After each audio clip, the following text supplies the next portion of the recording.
I apologize for my small absence, but guess what? We got some half moons in for our EG. Now it's about 7:30 p.m. right now, and I am not allowed to leave the shop until I get this engine in that car, which is going to happen today. Now I did say, or my small departure from YouTube, I do apologize. I've been working on a video with the hatch parting. You guys will see it next week. The hatch is pretty much parted out right now. Everything for the most part is sold, with a couple of small things here and there, but you guys will see it next week. We're here for blue today. So the game plan is seal up the left-hand cylinder head, get the half moons in, get the valve cover on, get the STI up on jack stands, pull out our mock-up EG33, and then get the EG33 triple disc onto our engine, get this engine into the car. So it's about 7:30 p.m. right now. I'm guessing this will take me about 3 hours, so the goal is to be done by 10-ish. So I think I can do it. While this side seals up and cures up, we will yeet this guy out. So like I said, I just want to jump right into it. We got our new billet IAG half moons in. We'll get those put on the back of the cylinder head, get the cylinder head cleaned up, and just we'll do the stuff.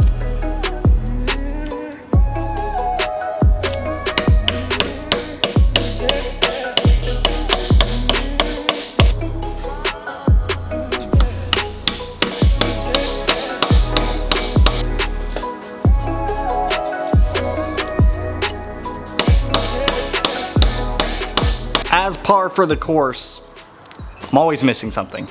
I thought I had one valve cover gasket left for this valve cover. Turns out these are side specific. I totally spaced on it. Luckily, I can get the valve cover in with the engine in the car, so we're still gonna proceed.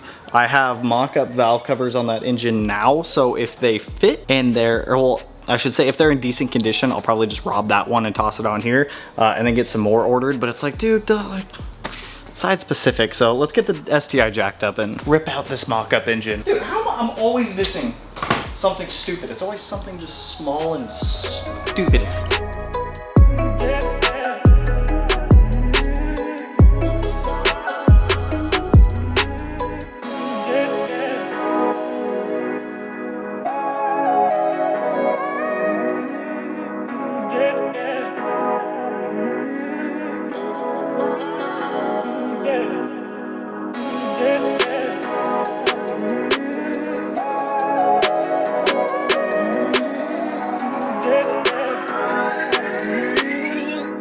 This is the point where things are not going to be super fun. So I've got to get that engine in there by myself, which I can do. It's just gonna kind of suck. Now with our new EG33 here, there's, like I mentioned before, there's a couple things we're doing different. We are going to be using this EG33 triple disc. This thing is going to work wonders. We have a diamond claw surface lock, and we have ARP hardware. All that's getting Loctited. I'm sorry, ARP, I'm not using your lubricant. I'm making sure those things do not come out.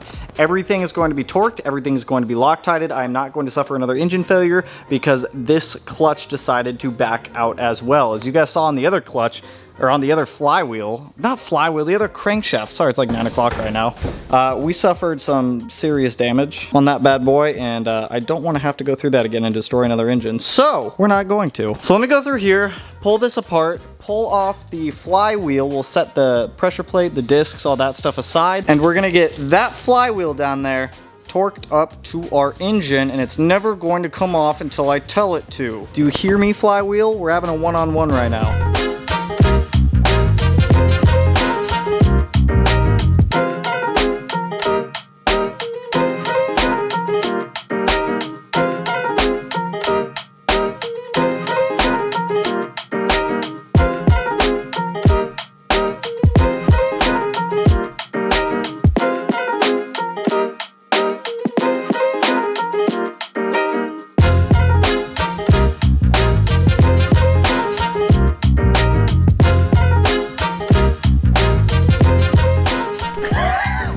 Dude, the new engine's in. It looks so freaking good. Look at this. It literally, it went right in and it accepted it. So a couple things that we did differently that I mentioned earlier is before I put the flywheel on, I put the flywheel locker, the diamond shim on there to make sure that everything's just held together as it should. We have the diamond shim in there. We've got a ton of red Loctite on all the bolts. We've got everything torqued to spec. I had my neighbor come over and hold the crank pulley for me so that way I can ensure that everything was torqued down. The Flywheel is torqued down to 55 foot-pounds as per EG33 recommends. Pressure plate is torqued down to 22 foot-pounds as per EG33 recommends. I am not going to experience another issue where this flywheel backs out. If this flywheel backs out again, I am putting a fucking V8 in this car and we are going to send it that way. But with this, the EG33 triple disc, I was like really expecting this thing to feel like stupid stiff, and it really doesn't. It's not bad for a triple disc. It's really not bad. Then again, it's like a $3,000 clutch, so I would expect it to not be bad. So sweet. From here, there's a lot of stuff that we're gonna be doing. It's about 10:30 p.m. right now. I'm gonna keep going on this because I want to get some of the accessories bolted onto the engine, some other stuff like that. But I'm gonna make some progress on this tomorrow morning. You and I are going to go swing down to Subaru, and I'm going to go put a deposit on a new WRX to hold it for us till next weekend. I've got a USDM EJ255 coming for the WRX, so I'm reverting that car fully back to stock, and we're just going to trade it in. So a lot of stuff, a lot of fun, exciting stuff going on. With the RX-7, I got the new rear iron. I'm going to port that tomorrow. My Dremel's here, and I had to grab that before I could do that. That'll be its own RX-7 video. I also ordered the single turbo kit for the RX-7, so we have a Borg Warner SXE 3066 S or something like that. I did not get the EFR because I didn't want to spend the extra $1,500 on an EFR. It'll be fine. The radium fuel pump assembly and all that fun stuff. So there's a lot of stuff going on with each car. I don't know why I'm telling you this right now in this update, but I'm updating you now because I feel like I can take a breather because the engine is back in this fucking car. So sweet. Let's go through Blue's engine bay and start getting a lot of these accessories bolted on. The alternator, TGV housings, all that fun stuff, the engine harness. We can pretty much get this car fucking started in the next couple of days if I like hammer on it. Oh!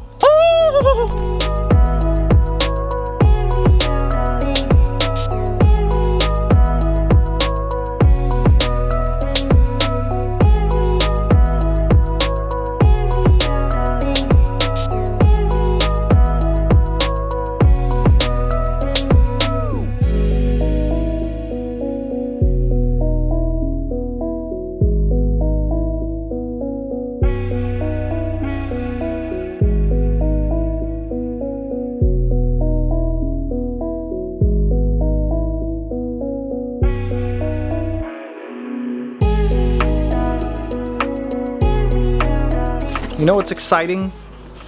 Like, I mean, like exciting. Like, I could pee my pants, I'm excited. You could pee your pants, you're excited. The type of excitement you feel when your grandma comes over with Christmas presents, then you get disappointed because you open it with socks. You don't open it with your socks, you open it, there's socks in there. You know what I mean, right? Actually, I like getting socks. Who doesn't like getting new socks from their grandma? If your grandma gets you new socks, you appreciate her. You tell her thank you. You call up your grandma right now. You tell her you want socks for Christmas. Not just any socks though. You want the low pro slim socks because, you gotta get the black socks. I don't understand people, do you wear white socks? I don't understand people who wear white socks. It weirds me out. I'm way off topic now. Hypothetically speaking, I could start the Subaru by hooking up 2 fuel lines. I can have that engine running. Of course, I'm not going to do that because that's the incredibly irresponsible thing to do. We're not gonna do that because we don't want to damage this new $10,000 engine like we did the last one. So we're gonna make sure that everything is 100%, everything is Gucci, and everything is solid. But let me give you a quick walk through the engine bay because, dude, I haven't seen this engine bay fully assembled like this since September when we found out that it lost oil pressure because the whole flywheel accident. We don't want to go through that again now, do we? Well, the crossover tube is on. Fuel rails are on, fuel lines are not on, but they could be if I really wanted to. Engine harness is in, fuel pressure regulator is in, catch cans in, like I said, engine harness is in, it's plugged in down there. Starter's in, starter's hooked up, alternator's in, alternator's hooked up, crank sensor's plugged in. Dude, it's like freaking money, man. I'm so excited for this. You guys genuinely have no idea. Like, you may think you know my level of excitement. You don't know my level of excitement right now, okay? I could literally pee my pants. I'm so excited. I could whiz in my jimmies right now. But and heater core lines are hooked up also. Dude, it's like I could literally fucking start this thing right now and it would just shoot fire out of the bottom of the engine. There's no oil in it. I have oil over there. Oh my god. No, I'm not gonna do it. I'm not gonna do it. I'm not gonna risk it. We're gonna be responsible. So this is dope. It's midnight. This is where I'm gonna stop for tonight. But dude, incredible progress. Like, straight up incredible progress. After we go put a deposit on a VB tomorrow, I think I'm gonna come back over here and keep knocking out Blue.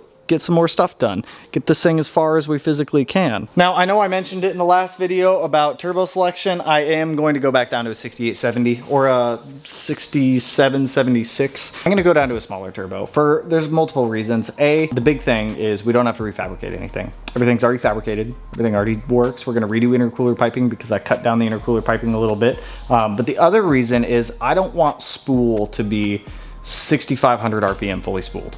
6870 on a 6-cylinder. 2 JZs have broken 1,000 with it. I think we can get close, 950 to 1,000.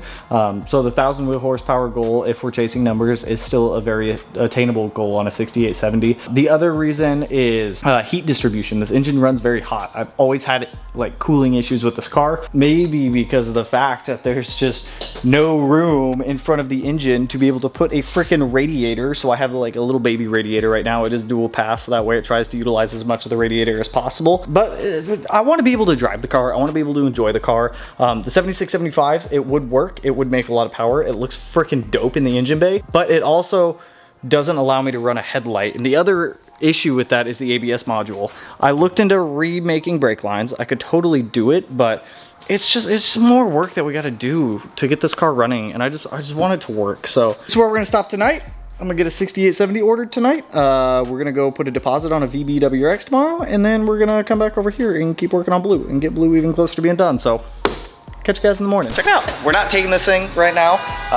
We are slated to pick it up next week. Let me show you this thing. I don't think this color's that bad. This is not the original color choice I wanted to go with, but I think it'll be a good option. Here, you want me to pop that? Is it? So here's the center, and then it's like over. That's weird. So I was like trying to find the button. They offset it? Yeah. It's kind of cool. Does it come with floor mats back here? Oh, it's got backup camera. Comes with WRX floor mats. This one is a like lower trim premium, I guess they called it. That's what he said. So it's got, it smells like new Subaru in here.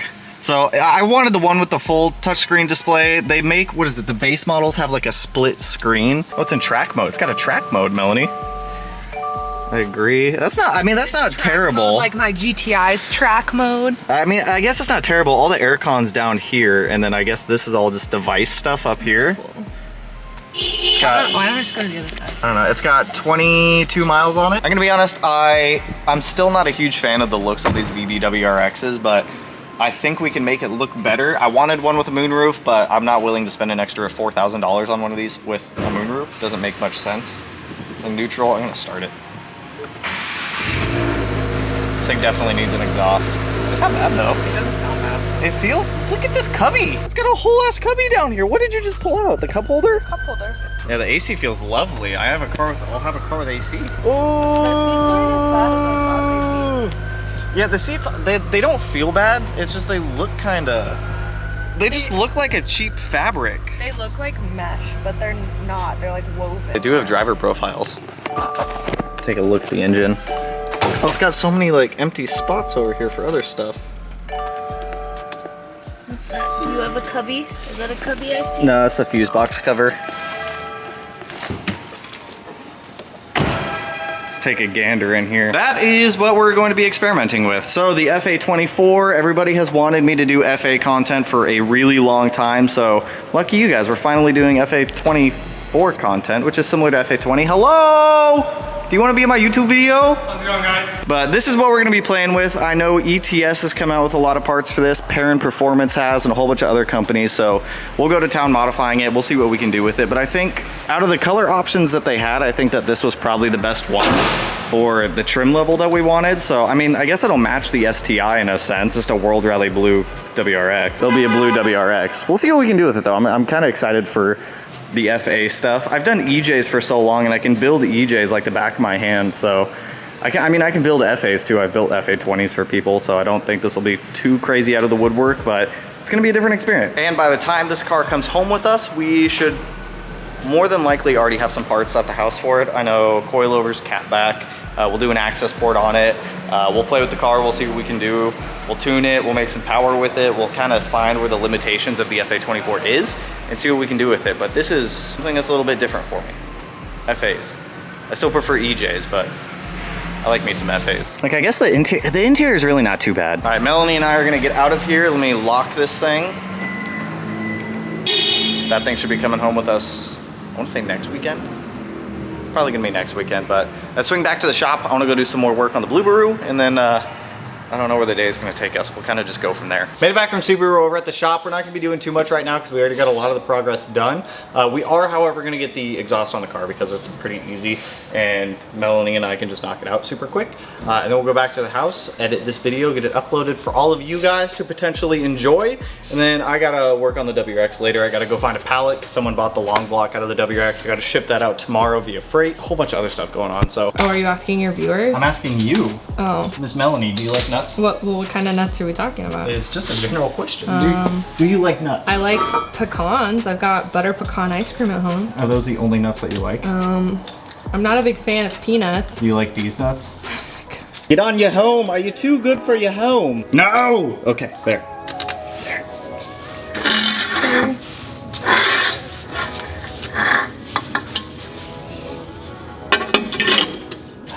I don't wanna wait for our lives to be older. I don't think those are the right lyrics. We gotta get all of our nuts started. You know what they say, right? Oil is good for the soul. I've never heard that. You never heard that? That oil is good for the soul? Good for the soil? Soul. Oil for the soil? A coil for the soil. What does that mean? Oh. No one knows what it means, but it's provocative.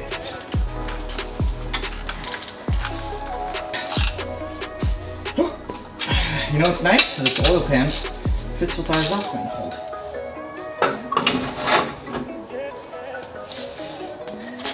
What do you think? We have our nice monstrosity of a turbo on here. Now, I talked to Josh on the phone earlier. I called him up. We chit-chatted for a little bit. He called me a and told me not to take off the turbo. So I'm gonna make the turbo work. Actually, ironically enough, a local fabricator who just moved in like next to me came over, handed me his business card, took a look at the project, and he said that's something that he can definitely help us with. So I think we'll just make the 76, 75. I think we'll just make it work. Then I don't gotta stress about stuff. I think we'll be able to do it. We'll be able to do it. We'll take a look at his Instagram, we'll shoot him a DM, and we'll get it figured out. But anyways, that's all we're doing here right now. I just want to get the turbo on, the exhaust manifold on. I had to grab some stuff from here to take back to the house. So with that, back to the house, I'll show you guys the status of the WRX and you guys will be all sad. Makes me a little bit sad, but after seeing the new car, I'm a little bit excited. So the current status of the WRX, like I said, you guys, there's gonna be a full video on demodifying this car and then remodifying, or it's not modifying it, putting it back to OEM. So right now, no engine in there, no nothing. The only thing that's staying on the WRX that I'm not getting rid of is the STI 6-speed, mainly because I don't want to pull a transmission out and swap a transmission, hubs, axle. I just don't care to do all that right now. So everything else pretty much been pulled off at this point. I need to take off some of the wrap and some of the other smaller stuff, but you guys will get a full video on the WRX. It'll probably be Thursday of next week or something along those lines. And then I mentioned it earlier, the new rear iron came in for the RX-7. So I brought my Dremel back. I'm gonna get that ported today. Once that iron is done, we can go ahead and reassemble our 13B. I got a new clutch from ACT that I ordered in. We have the OEM flywheel we're gonna be using. The turbo kit shows up next week. The fuel system will be here tomorrow. So a lot of stuff's gonna be happening with a lot of the cars. I'm excited for it. I'm honestly really excited for the RX-7. I'm excited for everything, honestly. RX-7, I really wanna get that car running again. Blue, that's super close to being able to be running again. And then the VB being able to play with the FA24 stuff. I am personally excited for all the changes that are happening. I like change, I like to keep things fresh, but anyways, that's all I got for you guys on this one. So if you guys like the video, you know what to do. Go ahead and hit that like button. Turn it black, blue, green, yellow, purple, silver, cyan, whatever color it turns for you. And if you're not already subscribed to the channel and you want to be, I'll put it in one of these corners. No idea which one quite yet, but with that, we'll catch you guys in the next one. So peace out, homies. Woo!